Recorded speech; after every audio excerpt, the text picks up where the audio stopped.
Aku tak suka. Kau delete sekarang. Tak ya sekarang ni apa yang kau barang-barang sangat ni Tio? Aku tak suka Mi krom-krom ni Mi. Barulah daripada jauh orang nampak dia kena patutlah cari matahari dia. Ui Volkswagen macam tu. Kau hitamkan dah. Nak apa spray? Pakai marker pun boleh kat ni Mi. Wah, pakai marker pen kau.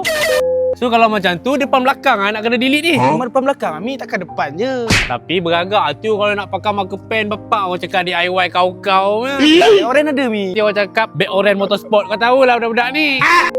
Kau pergi mana tadi Tio? Aku pergi beli barang Mi. Apa ni? Pizza personal size? Kita borak asal kereta nak beli pizza buat apa?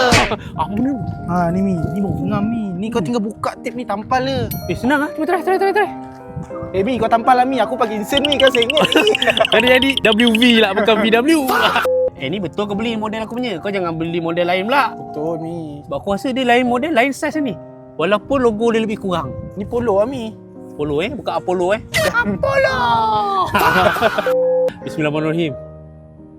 Ada sengit mampu. Wah, bau padu Mi. Aduh, nampak macam mafia ni kata. Logo depan tu besar ni kecil sikit aku pun perasan tu. Dah lap lu ni Tio. Dah. Jadi kang tak melekat kang. Dengan sengit lah Mi. Padu lah. Gila-gila. Habis polo ni. Ni kau tak beli pula? Nanti kau beli sendiri lah. Semua aku pula. Ada main marker ni.